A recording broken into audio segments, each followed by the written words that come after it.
boa tarde. No último dia 23 de agosto, a Band Amazonas realizou o segundo debate com os candidatos à Prefeitura de Manaus. Conforme as regras acertadas em comum acordo com os representantes dos 9 candidatos, foi definido que o debate seria realizado apenas com os 6 prefeituráveis com maior representatividade na Câmara Federal.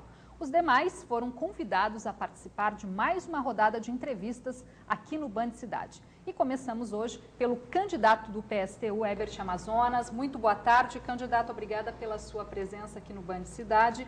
Bom, a propaganda eleitoral no rádio e na TV começou no dia 21 de agosto. O PSTU é um dos partidos com maior tempo, de propaganda, 1 minuto e 6 segundos. É possível atrair a atenção do eleitor em tão pouco tempo? Boa tarde, Rosimara, a Band Cidade também, pela oportunidade. É difícil, né? 1 minuto, nós temos de ser bastante criativos, né? Para você poder apresentar as propostas do nosso plano de governo, certo? E tentar fazer esse debate, esse diálogo com a população. Mas é meio complicado, que você fica com um tempo muito insignificante e acaba você não conseguindo sintetizar bem, claramente as propostas. Fica bastante rápido, até para as pessoas terem acesso, a compreensão.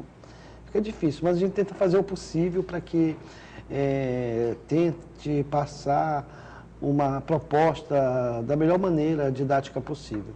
E de que forma, então, o PSTU vem trabalhando o candidato Herbert Amazonas, além desse espaço no rádio e na TV? Nós temos o blog, né? Nós temos nosso trabalho de panfletagem nas categorias onde nós atuamos. Nós estamos aproveitando as entrevistas nos rádios, televisões, rádios comunitárias. Dentro do possível, a gente vai ocupando o espaço que dá para o partido ocupar nesse processo eleitoral. Bom, em suas propostas, o senhor fala muito em estatizar alguns serviços que hoje estão nas mãos aí de empresas privadas. Porém, a Prefeitura de Manaus enfrenta um problema que é também enfrentado por outras prefeituras do país, que é aquele inchaço da folha de pagamento em que 50% ou mais já está comprometido com a folha de pagamento. E outros 36% já vão direto para a educação e saúde, sobrando aí mais ou menos uns 14% para a Prefeitura de Manaus hoje aplicar em propostas, resolver inúmeros problemas da cidade. Como é que o senhor pretende equilibrar essa conta, ainda propondo essa estatização, por exemplo, de serviços aí como saúde, transporte? Rosê, há um problema sério, assim, que nós precisamos ter o orçamento da Prefeitura, de posse desse orçamento, checar se esses números, eles refletem a realidade do orçamento da Prefeitura. Porque, veja bem, o funcionalismo público, ele tem um salário bastante achatado, uma carga horária bastante exaustiva, e pelo salário do funcionalismo público não reflete esses números repassados pela Prefeitura referente a pagamentos de salário, para determinadas categorias, como saúde, educação e o funcionalismo público em geral, que faz funcionar a máquina da Prefeitura. É sério o problema também dos cargos comissionados, a gente precisa fazer um levantamento, que eu acho que boa parte desse orçamento comprometido é gente ligada a esse tipo de serviço. Não faz parte do quadro de funcionário, mas ocupa um cargo e que tem uma remuneração bastante elevada. E aí sim, eu acho que isso compromete os recursos públicos, e você fica impossibilitado de prestar serviços como saúde decente, um transporte de qualidade para a população.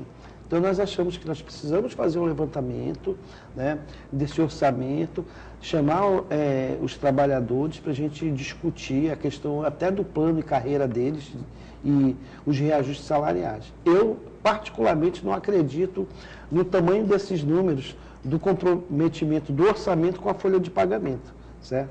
De posse desses números, nós vamos dar uma analisada e rever essas remunerações, que nós sabemos que existe bastante gente que recebe salário, às vezes, sem nem prestar o serviço à população. E qual que seria a proposta, então, do senhor para o transporte coletivo? Como que o senhor pretende passar esse serviço para a prefeitura? Sim, nós achamos que Manaus ela cresceu de uma tal maneira que hoje nós precisamos de um transporte de qualidade, certo? E um transporte de massa.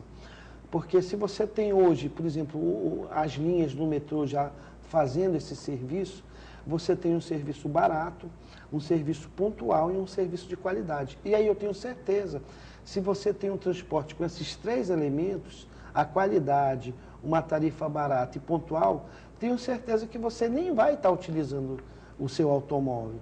Né? Isso, inclusive, ajuda a resolver o problema do engarrafamento, né? Do transtorno no trânsito. E nós achamos que só uma empresa administrada pelo serviço público possa proporcionar uma qualidade de vida para a nossa população. Porque os empresários eles não têm na sua agenda oferecer um serviço social. A agenda do empresário é o lucro, certo? E o lucro, ele não é pensado no retorno para a população e melhores serviços prestados para a população. Então, para prestar esse serviço, você tem que ter essa empresa sendo administrada pela prefeitura, com concurso público, com os trabalhadores treinados, especializados, e aí você pode resolver o problema do transporte coletivo, você pode resolver o problema do horário e de uma tarifa. Nós temos condições de ter uma tarifa de R$1, nós temos condições de ter o passe livre para o estudante. Por que não tem na nossa cidade? Porque o prefeito, ele acaba sendo um serviçal dos empresários do transporte coletivo e não um serviçal da população, para a qual entregou o voto para ele, na qual acreditou nas propostas de governo dele. Então, acaba revertendo aquele candidato que disse que ia servir a população e serve um setor da população que é o empresariado. E para nós isso é maléfico, por isso nós apresentamos uma proposta diferente das demais candidatos. Nós queremos uma prefeitura voltada para os trabalhadores da cidade, para a população pobre, e não canalizar os recursos públicos para a iniciativa privada, como é feito hoje. Eu acho que chega de empresário chegar aqui, enriquecer da nossa cidade e levar boa parte do dinheiro para fora, certo? Então, essa seria uma proposta para a questão de por que estatizar esse serviço para poder apresentar um serviço de melhor qualidade e barato para a população. E a questão do contrato, porque existe uma concessão que já foi liberada para as empresas. Como resolver isso em curto tempo? Tem um monte de problemas sobre suspensão de contrato, empresas que descumpriram o contrato, tem uma série de irregularidades.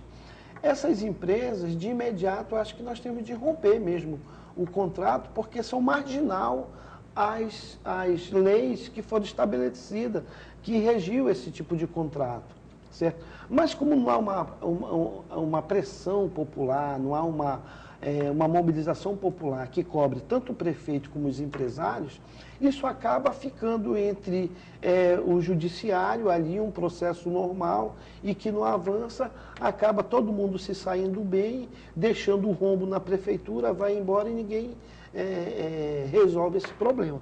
Nós achamos que tem problema, condições de resolver, por isso que nossa proposta é que a gente tem de estancar essa sangria com recurso público e essa farra que é feita com dinheiro, tanto do governo federal, como do governo estadual, como do governo municipal. É muito fácil se tornar empresário nesse país. O governo financiando, dando crédito, dando financiamento, reduzindo imposto, né? Então, nós achamos que esses recursos, eles têm de estar a serviço da população, que está bastante carente, falta investimento em saúde, em transporte, em educação. E não é falta de dinheiro, o dinheiro existe. O problema é que o dinheiro vai, boa parte, para os empresários e não retorna para a população mais carente. Tá certo, candidato. O Band Cidade Entrevista deste sábado faz um rápido intervalo. Voltamos já já.